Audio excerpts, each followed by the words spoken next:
I'm Morgan, 29, a restaurant consultant who built my career from nothing.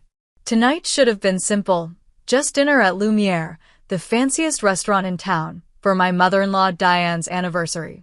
But when I arrived, something was off. The table was full, every seat taken, and Diane's eyes gleamed with satisfaction. No place for me. Oh dear, she said with a smirk, maybe a budget place suits you better.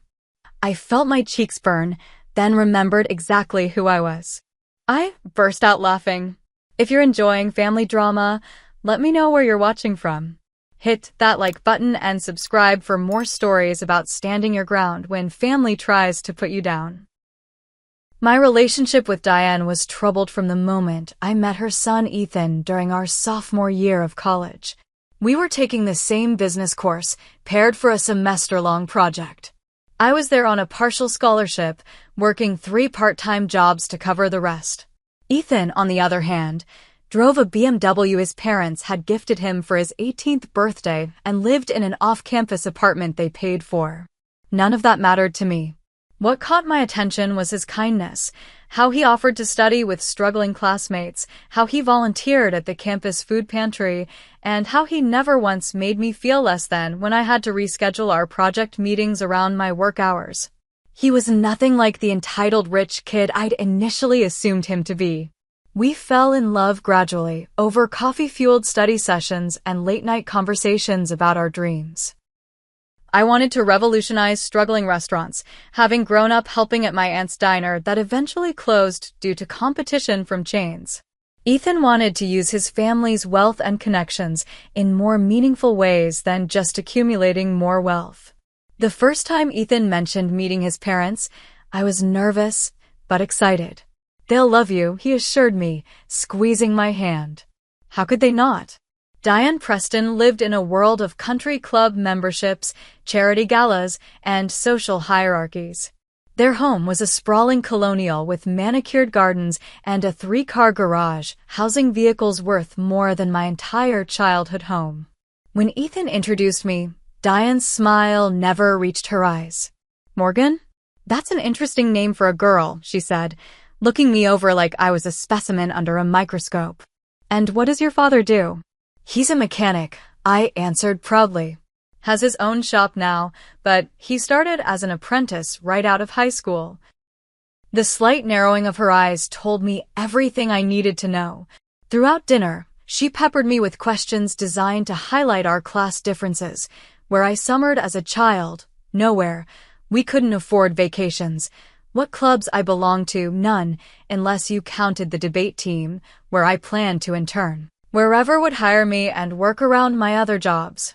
Ethan noticed none of it, or if he did, he didn't recognize the subtle put-downs. His father Harold was kinder, asking genuine questions about my studies and seeming impressed by my work ethic. But Diane had made her assessment. I wasn't good enough for her son. Over the next few years, as Ethan and I grew closer, Diane's tactics evolved. She'd forget to invite me to family events, then act surprised when Ethan brought me anyway. She'd make comments about how refreshing it was that I wasn't concerned with appearances, right after I'd made an effort to dress nicely. She'd suggest career paths that would take Ethan far from our city and from me. After graduation, I secured a position at a restaurant consulting firm, starting at the bottom but quickly proving my value. I understood both the business side and the service side of restaurants in a way my more privileged colleagues couldn't. By 27, I was handling major accounts independently, traveling to help struggling establishments reinvent themselves, find their unique value, and become profitable again. Ethan and I married when we were 26, despite Diane's suggestion that we were rushing things. The wedding was smaller than what she'd wanted for her only son, but it was perfect for us. Ethan had joined his father's investment firm, but focused on supporting small businesses and ethical startups. We bought a modest but lovely home, determined to make our own way rather than relying on his family's money. Diane never missed an opportunity to remind me of my background. At every family gathering, she'd find ways to mention her club friends, her luxury vacations, her connections to prominent families, all while giving me those looks that said, "This is a world you'll never truly belong in." Ethan would sometimes notice and try to redirect the conversation, but more often, he'd miss the subtext entirely. "Mom's just being mom," he'd say when I'd point out her behavior later. "She doesn't mean anything by it." It was our only real source of conflict, his inability or unwillingness to see how his mother treated me. Last month, Harold had called to invite us to their anniversary celebration at Lumiere, the most exclusive restaurant in the city, with a 6-month waiting list for reservations. I'd actually done some consulting work for them recently, helping them update their service model and refine their menu offerings, but I'd never mentioned this to Diane or Harold. It wasn't about keeping secrets. It just never came up, and I didn't want to seem like I was bragging. "We'd love to come," I told Harold, genuinely looking forward to experiencing the restaurant as a guest rather than a consultant. A week before the dinner, Ethan received an emergency call from his biggest client. They needed him in Chicago immediately for what would likely be several days. "You should still go to the dinner," he insisted as he packed. "Dad went to a lot of trouble to get that reservation, and they're expecting us." "Are you sure?" "You know how your mom can be when you're not around to buffer." "It'll be fine," he promised, kissing me goodbye. "Maybe this is a chance for you two to bond a little." I'd spent hours getting ready for the dinner, choosing a sophisticated black dress that I'd splurged on for professional events, arranging my hair in an elegant updo, applying makeup that was polished but not overdone. I wanted to fit in, to show Diane that I could navigate her world with grace. As I pulled up to the restaurant, I took a deep breath. Just one evening, I told myself. You can handle Diane for one evening. If only I'd known what she had planned. Lumiere occupied the top floor of one of the city's most historic buildings, with floor-to-ceiling windows offering panoramic views of the skyline. The elevator opened directly into the restaurant, where a tuxedoed host stood behind an elegant podium crafted from a single piece of walnut. "Good evening, madam.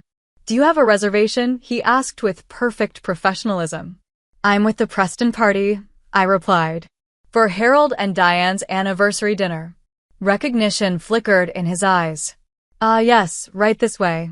As I followed him through the dimly lit restaurant, I admired the understated luxury, the hand-blown glass light fixtures, the original artwork on the walls, the immaculate table settings. Each table was positioned to create an intimate atmosphere while still offering stellar views. The soft murmur of conversation and the occasional clink of fine crystal created a sophisticated soundtrack. I spotted the Preston table before we reached it. Harold and Diane, Ethan's sister Rachel and her husband Colin, Harold's brother William and his wife Margaret, and two couples I recognized as longtime friends of the family. They were seated at one of the best tables in the house, near the windows with an unobstructed view of the city lights. Harold saw me first and stood with a warm smile. "Morgan, glad you could make it." Everyone turned to look at me, and I immediately noticed something was wrong. The table was set for exactly 10 people, and all 10 seats were occupied. "Morgan," Diane said, her voice dripping with false concern. "I wasn't expecting you." I looked around the table in confusion. "Harold invited us weeks ago. Ethan had to go to Chicago for work, but he insisted I should still come." "Oh dear," Diane replied, touching her pearl necklace. "When Ethan called to say he couldn't make it, I naturally assumed you wouldn't be coming either. I mean, it is our family celebration." She emphasized the word family ever so slightly. "I gave your spot to the Andersons," she continued, gesturing to a couple I didn't recognize. "They're just back from Europe, and we had so much to catch up on." "I didn't think you'd mind, especially without Ethan here." The table had gone uncomfortably quiet. Rachel looked down at her plate, clearly embarrassed. Harold's brow furrowed in confusion. "I'm sure we can squeeze in another chair," he suggested, starting to look around for a server. "Oh, I don't think that would work," Diane cut in smoothly. "We're at a complete table as it is, and you know how strict Lumiere is about their seating arrangements. Fire codes and all that." She gave me a smile that didn't reach her eyes. "Maybe another time, dear." The heat of embarrassment crept up my neck. Everyone was watching now, waiting to see how I'd react. I caught Rachel's husband Colin hiding a smirk behind his wine glass. "Perhaps a more budget-friendly place would suit you better tonight," Diane suggested, her voice sweet but her eyes cold. "There's a charming little bistro just down the street that I hear is quite accessible." The implication was clear.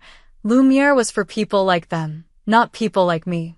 In that moment, I felt like the scholarship girl again, the mechanic's daughter who didn't belong in their world of privilege and prestige. I thought of all the times Diane had subtly excluded me, all the little comments and oversights designed to remind me of my place. This was just the most blatant example yet. "I see," I said quietly, fighting to keep my voice steady. Harold at least had the decency to look uncomfortable.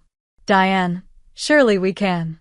"It's really fine," she interrupted. "Morgan understands, don't you, dear? These things happen." I stood there, painfully aware of every second that passed, of the pitying looks from some and the barely concealed satisfaction from others.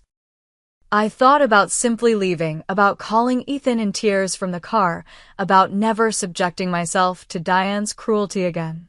I remembered something similar happening at Christmas 2 years ago, when Diane had accidentally excluded me from the family photo, and at Rachel's baby shower last year, when my invitation mysteriously got lost in the mail. Until Ethan specifically asked why I hadn't RSVP'd. This was different, though. This was public, deliberate humiliation. This was Diane showing me once and for all that I didn't belong at her table, literally and figuratively. I could feel tears threatening, my throat tightening with the effort of holding them back. I wouldn't give her the satisfaction of seeing me cry. I wouldn't. And then something shifted inside me. A memory surfaced, one that changed everything about the situation.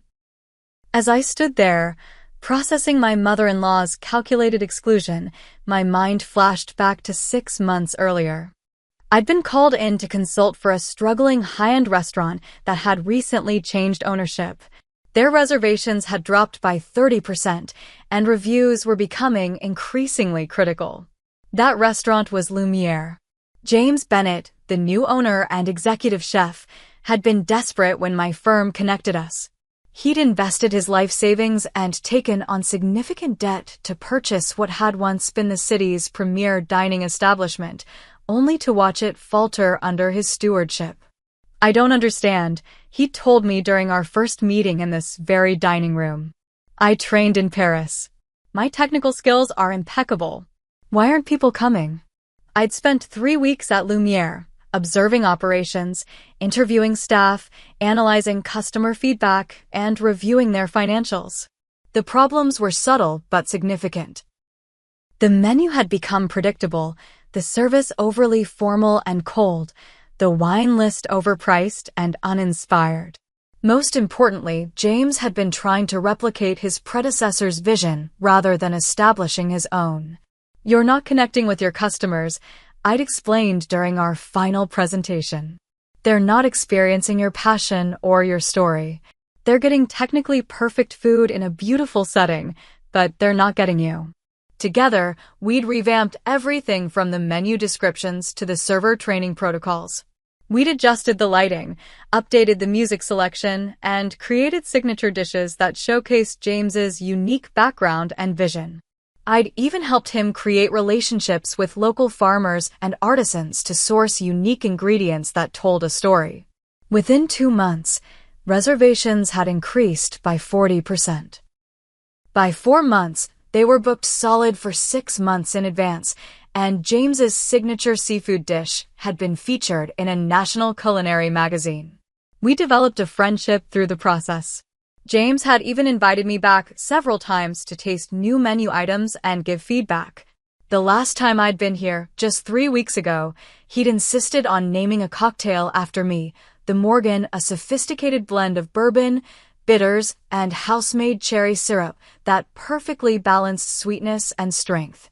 And now here I was, being told by my mother-in-law that I didn't belong in this very restaurant.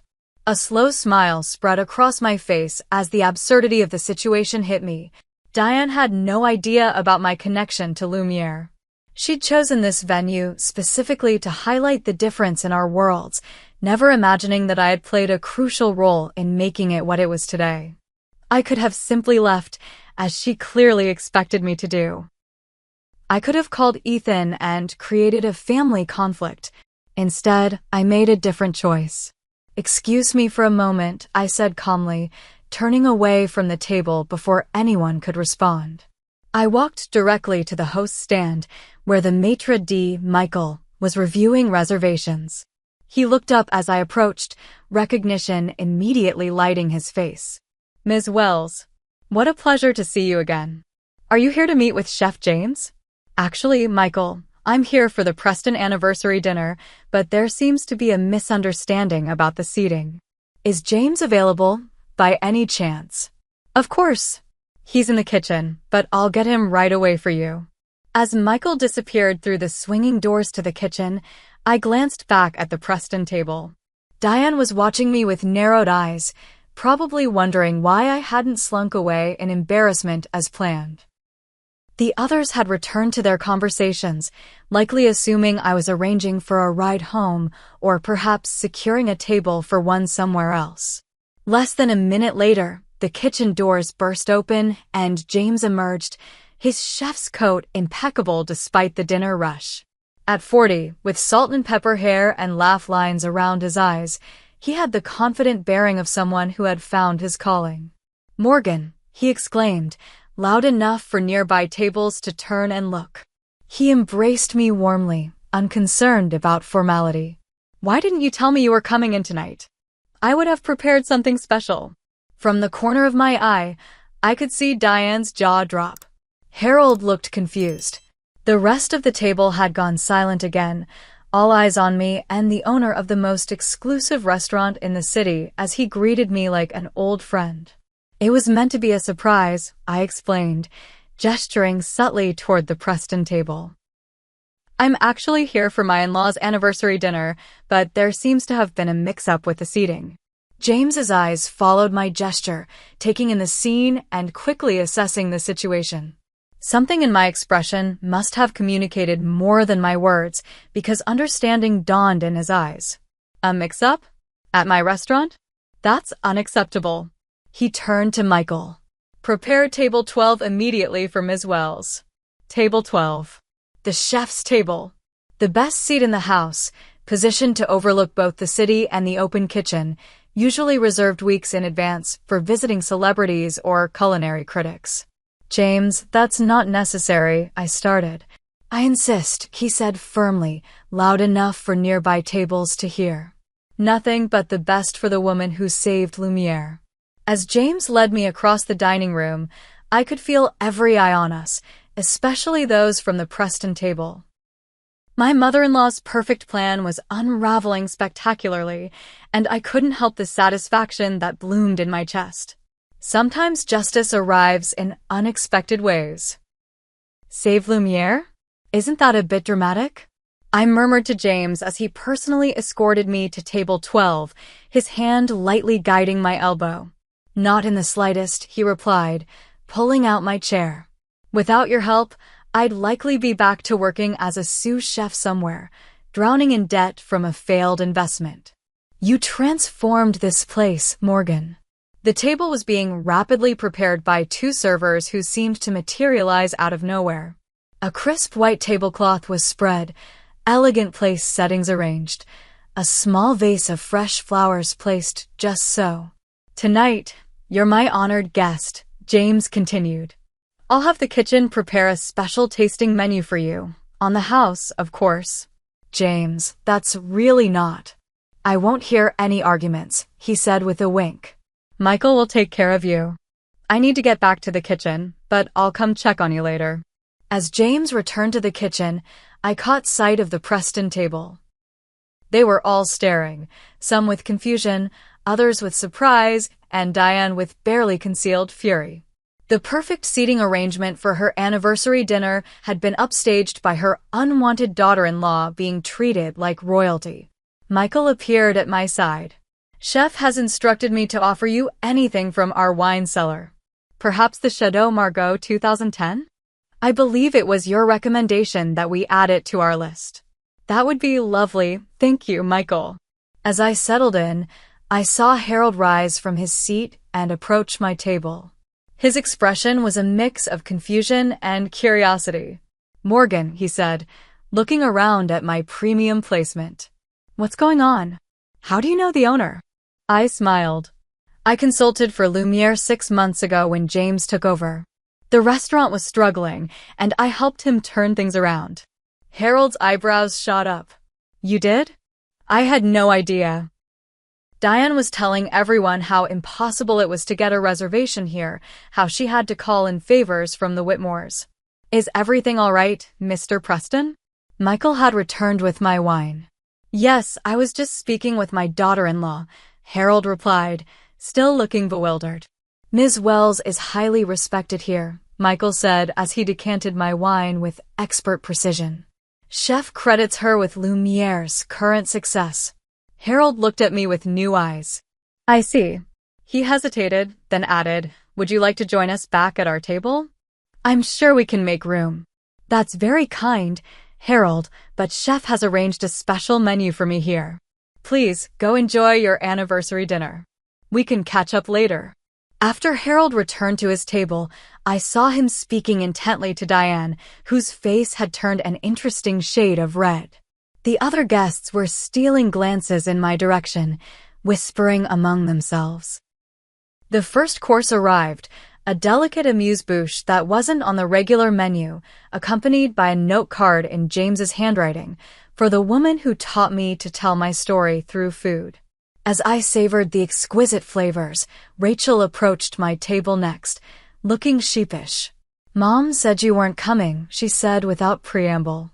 If I'd known, she was pulling one of her stunts. "It's fine, Rachel," I said, though we both knew it wasn't. "No, it's not. She's been doing this kind of thing to you for years, and none of us have really stood up to her about it." She glanced back at their table. "Colin thought it was funny at first, but even he's uncomfortable now. Mom's embarrassing herself. Would you like to join me?" I offered, surprising myself. Rachel and I had never been close, largely due to her loyalty to Diane. She looked tempted, but shook her head. "Better not. But maybe we could have lunch sometime? Just us. I'd like that." Throughout my meal, I noticed a shift in the dynamics at the Preston table. Harold was uncharacteristically quiet. The Andersons, the couple who had taken my seat, looked uncomfortable. William and Margaret were speaking to Diane in what appeared to be hushed but stern tones. By the time my main course arrived, James had emerged from the kitchen again to check on me. "Everything to your satisfaction?" he asked, though he knew his team never served anything less than perfection. "It's extraordinary, James. Thank you for this." "The pleasure is mine. I'm testing some new dishes for the spring menu. I'd value your opinion when you have time." "I'd be happy to help." I was aware of Diane watching this exchange, her lips pressed into a thin line. The power dynamic had shifted dramatically. In her carefully curated world, I was the outsider, the girl from the wrong side of the tracks who had somehow ensnared her son. But here, in this temple to culinary excellence that she had chosen specifically to exclude me, I was the insider, respected, valued, even revered. As the evening progressed, I noticed Diane becoming increasingly agitated. Her anniversary dinner, meant to showcase her social standing and simultaneously put me in my place, had backfired spectacularly. Instead of being the queen holding court, she was just another customer, while I was receiving special treatment from the owner himself. It all came to a head when the dessert course arrived at both our tables. Mine was an exquisite creation not on the regular menu, a delicate chocolate structure with gold leaf and house-made ice cream.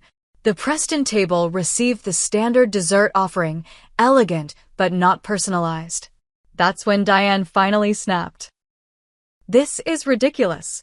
Diane's voice cut through the refined atmosphere of Lumiere like a discordant note at a symphony.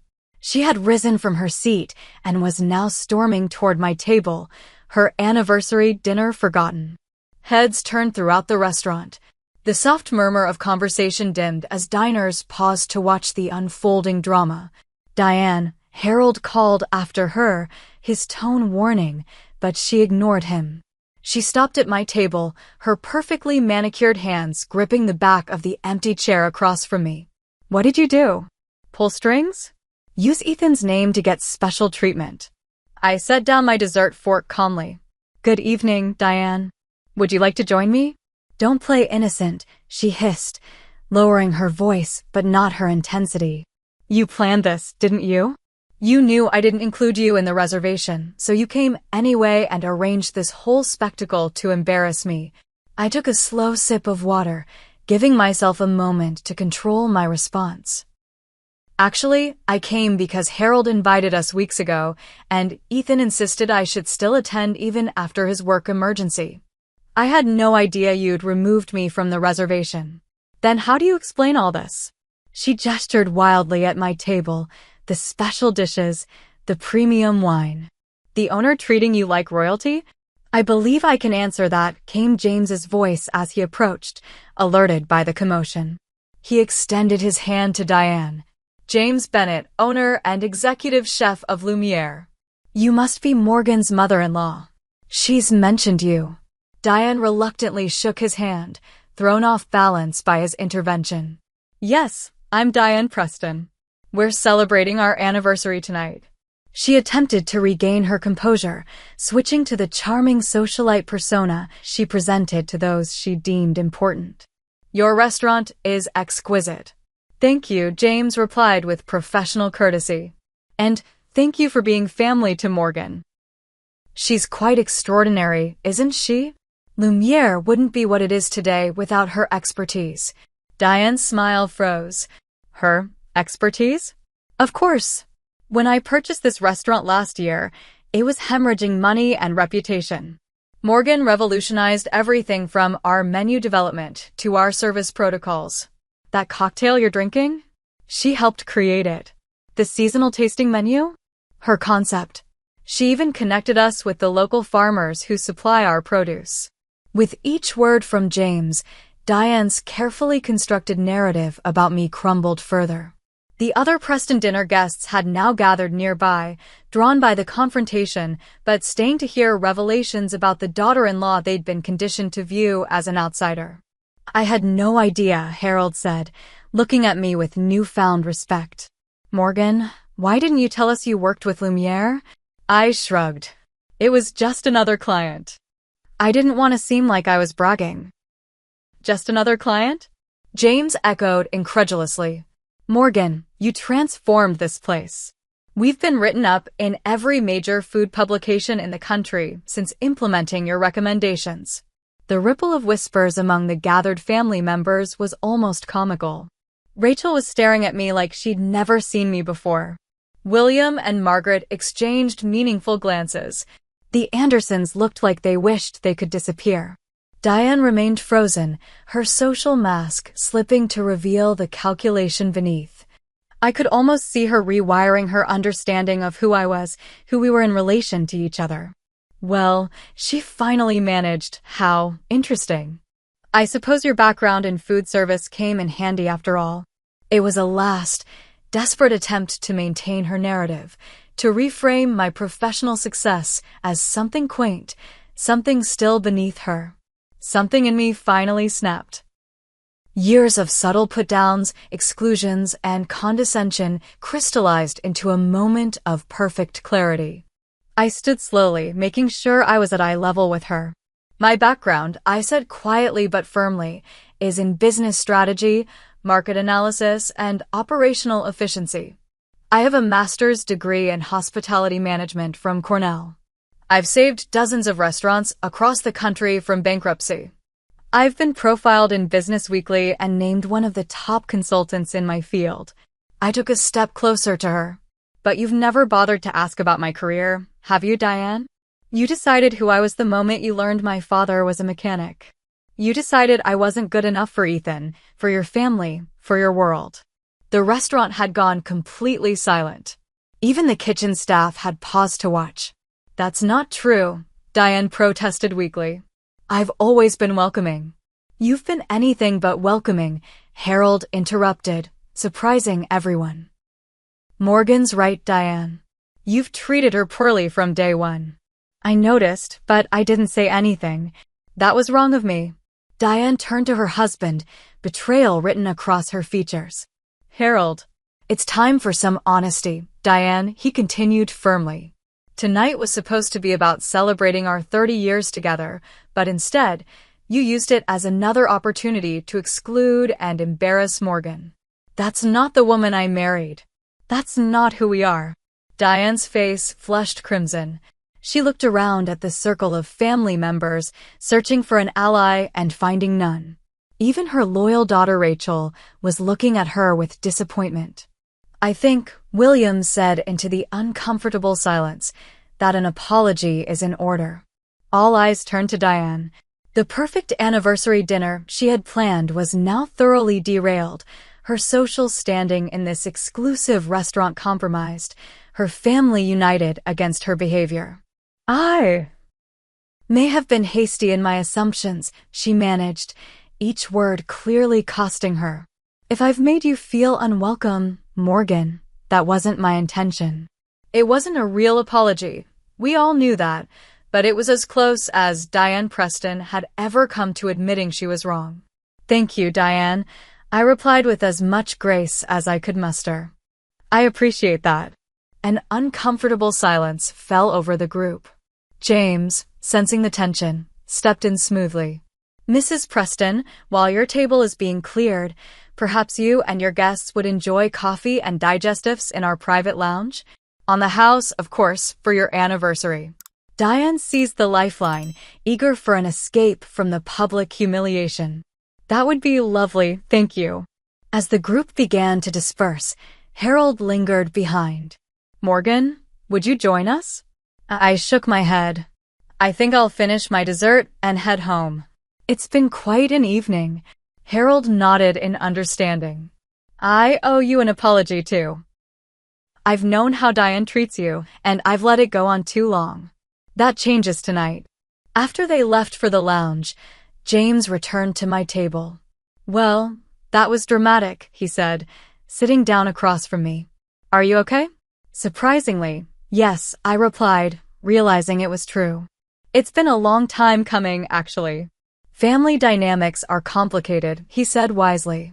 My mother-in-law hated me for the first 5 years. Thought I wasn't stable enough as a chef to marry her daughter. What changed? He grinned. I got a Michelin star. Suddenly, I was acceptable.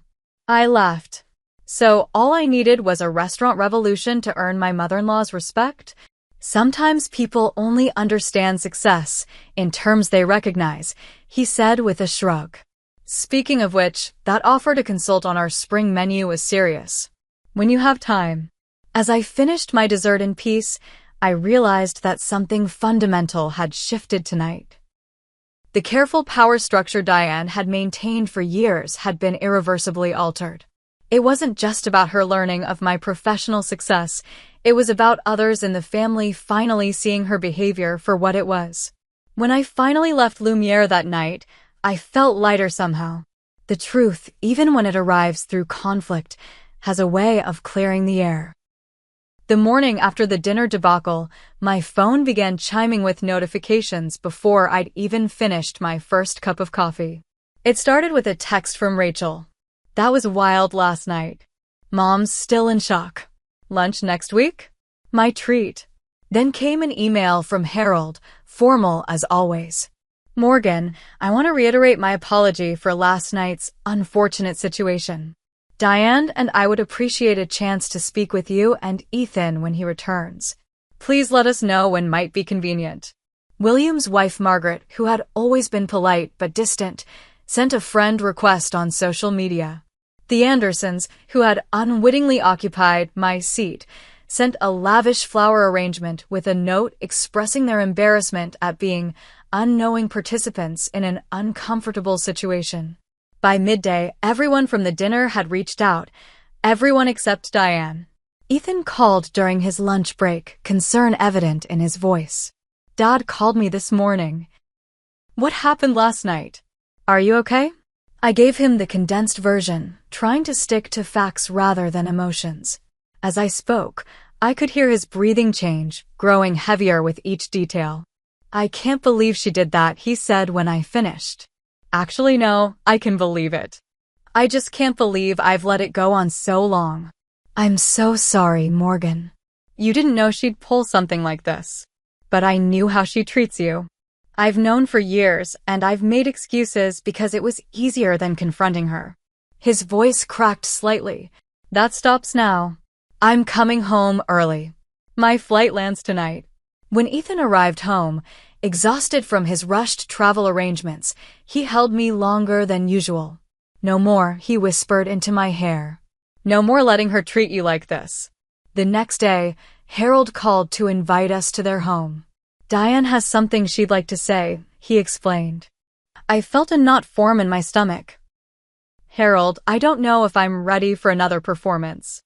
"I understand your hesitation," he said, his tone unusually serious. "But I think this is important. For all of us." Ethan and I drove to the Preston estate in silence, both of us mentally preparing for whatever awaited.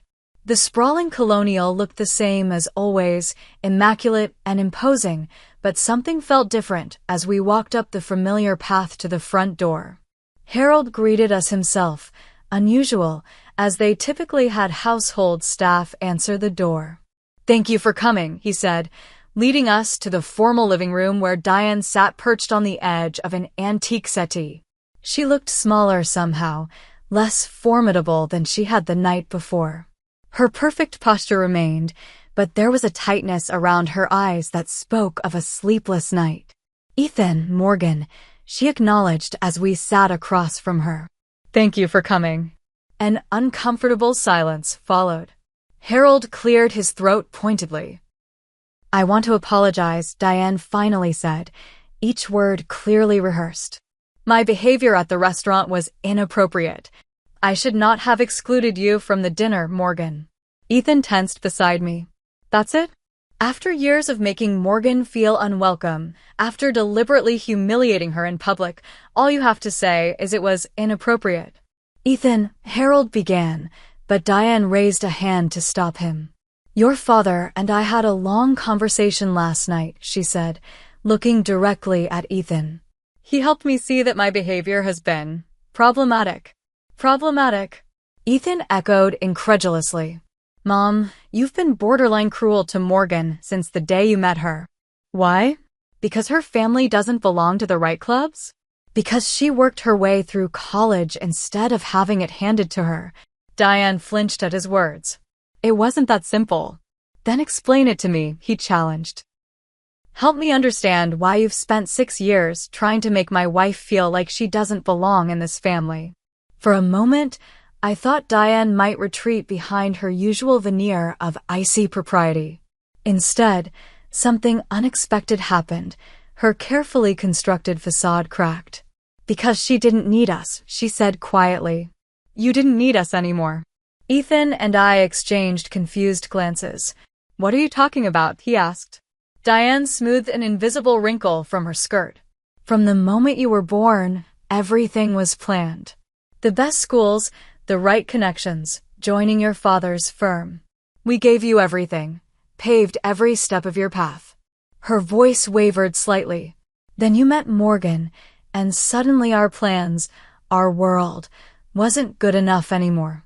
You started talking about making your own way and finding meaning beyond wealth." She looked at me then, really looked at me perhaps for the first time. "You were so self-sufficient. So confident in who you were, where you came from. You didn't want our connections or our lifestyle. Worse, you made Ethan question it too." The revelation hung in the air between us. All this time, I'd thought Diane's issue was that I wasn't good enough for their world. The truth was more complex. She feared I was pulling Ethan away from the life she had carefully constructed for him. "Mom, Ethan said gently. I was questioning that path long before I met Morgan. She just gave me the courage to choose differently. I never wanted to take Ethan away from his family, I added. I only wanted him to be happy, to find fulfillment in his choices rather than following a predetermined script. Harold moved to sit beside his wife, taking her hand in his. I've been telling Diane for years that success looks different for your generation. That making your own way is something to be proud of, not something to fear. I'm trying to understand that, Diane admitted. It's difficult to let go of expectations I've held for so long. It wasn't a complete transformation. Decades of class consciousness and social conditioning wouldn't disappear overnight. But it was a beginning, a crack in the wall that had stood between us for years. I don't expect us to become best friends immediately, I said carefully. But I would like to move forward with mutual respect. Diane nodded. I think I can manage that. As we left the Preston estate that afternoon, Ethan squeezed my hand. That was unexpected. Your mother apologizing? Definitely. No, he said thoughtfully. Her being vulnerable. I can't remember the last time I saw her drop the perfect socialite act. Over the following weeks, small changes indicated that Diane was making an effort. She called occasionally with questions about restaurants she was considering for lunch with her friends. She forwarded an article about a restaurant turnaround that reminded her of my work. Small steps, but meaningful ones. Rachel and I met for the promised lunch, where she shared stories about growing up with Diane's rigid expectations.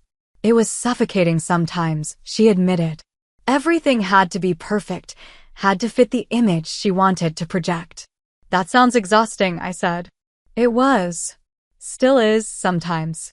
She stirred her iced tea thoughtfully. You know what the craziest part is? Mom comes from nothing. Her father was a janitor. She worked as a waitress to put herself through community college. She met Dad when she was serving at a restaurant near his law school. I nearly choked on my water. Are you serious? Diane was a waitress. Rachel nodded. She reinvented herself completely when she married Dad. Changed her accent, studied etiquette books, cut ties with her old neighborhood. She spent 40 years making sure no one knows where she came from. Suddenly, so much about Diane made sense. Her obsession with appearances, her hyper-awareness of class markers, her discomfort with my background that so closely mirrored her own origins. She hadn't rejected me because I wasn't good enough. She'd rejected me because I reminded her of the self she had worked so hard to erase. 6 months after the infamous anniversary dinner, Ethan and I hosted a gathering at our home, a housewarming of sorts, though we'd lived there for nearly 2 years. We'd recently completed renovations on our kitchen, transforming it into a space where I could experiment with recipes and host cooking classes for friends.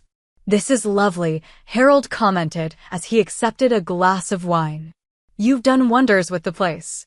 Our home was modest by Preston standards, a renovated craftsman with character rather than grandeur, but we'd made it our own, blending Ethan's appreciation for quality with my practicality. I watched as our guests mingled in the backyard garden. James had come with his wife Charlotte, bringing wine from a small vineyard he'd recently discovered. Rachel and Colin's 2-year-old daughter played with a neighbor's child on a blanket in the shade. My parents chatted easily with Harold near the grill, my father sharing tips on maintaining the vintage motorcycle Harold had recently purchased as a retirement project. And then there was Diane, perched somewhat stiffly on a garden chair, but present nonetheless. She was engaged in conversation with my Aunt Susan, who had taken over my late aunt's diner and turned it into a successful farm-to-table breakfast spot with my occasional consulting input. Morgan. A voice pulled me from my observations. It was Diane's niece Zoe, a college sophomore studying hospitality management. Could I ask you something about my internship applications? Of course, I replied, gesturing for her to follow me into the quieter kitchen. Since the night at Lumiere, Zoe had sought my advice several times, drawn to my career path in a way that surprised both of us. I have interviews with 3 different hotel groups, she explained, pulling up notes on her phone. But I'm not sure which would offer better experience for someone interested in restaurant development. As we discussed the pros and cons of each opportunity, I caught Diane watching us through the window. Our eyes met briefly, and she gave me a small nod, acknowledgement, perhaps even approval. The relationship between Diane and me remained complex. There were still awkward moments, still occasions when her ingrained classism slipped through. But something fundamental had shifted. The revelation of her own humble beginnings had never been directly addressed between us. Rachel had sworn me to secrecy about that confidence, but knowing it had helped me understand her in ways I couldn't before. Later, as guests began to depart, Diane approached me in a quiet moment. "That marinade for the chicken was exceptional," she said. "Would you share the recipe?" "Of course," I replied, surprised by the request. "It's my grandmother's." Very simple ingredients, but the technique makes all the difference. She hesitated, then added, "Perhaps you could show me sometime." I used to enjoy cooking years ago. The admission that she had once occupied kitchens as a creator rather than just a director of household staff felt significant, a small piece of her true self revealed. "I'd like that," I said honestly. After all our guests had left and Ethan and I were cleaning up the last of the dishes, he wrapped his arms around me from behind. "That went well, I think," he murmured against my hair. "Better than I expected," I agreed, leaning back into his embrace. "Your mom actually ate my food without looking for invisible flaws." He chuckled. "Progress." We worked in comfortable silence for a few minutes before he spoke again. "I've been thinking about something."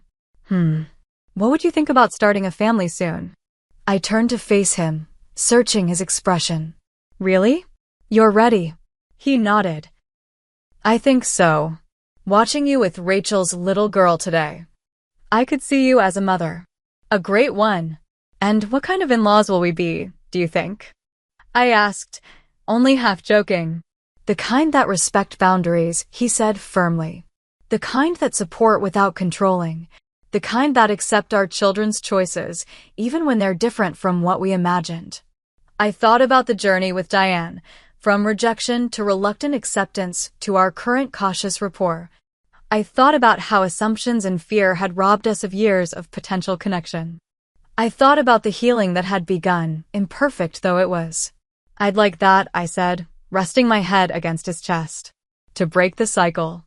Looking back on that night at Lumiere now, I see it as the turning point it truly was. Not because I won or Diane lost, but because truth finally broke through the careful facades we'd all maintained. Her illusions about who I was, and perhaps more importantly, her illusions about who she was, couldn't survive in the light of reality. The lesson wasn't that success earns respect, though that was part of it. The deeper truth was that authenticity, being genuinely yourself without apology, creates freedom that no amount of social positioning can provide. Diane had spent decades hiding her origins, curating a perfect image at the cost of genuine connection. I had nearly fallen into the trap of seeking her approval, of trying to fit into a world that wasn't mine. In standing my ground that night, in refusing to be diminished, I found something more valuable than my mother-in-law's acceptance. I found conviction in my own worth, independent of others' validation. Family relationships are complex tapestries woven from love, expectation, history, and hope. The threads that connect us can tangle and knot, creating patterns we never intended. But with patience and courage, even the most twisted patterns can be reworked into something new, not perfect, perhaps, but authentic and strong in its imperfection. As Ethan and I discuss our future family, I think about the legacy we want to create, one of acceptance rather than expectation, of support rather than control. I think about the kind of mother-in-law I might become someday, and I commit to remembering how it feels to be on the outside looking in. Have you ever stood your ground when someone tried to make you feel small? Did it change your relationship in unexpected ways? Share your experiences in the comments below. I'd love to hear how you've navigated challenging family dynamics. Don't forget to like this video and subscribe for more stories about finding your voice and standing in your truth. Thank you for listening to my journey, and remember, sometimes the most powerful thing you can do is simply refuse to shrink yourself to make others comfortable.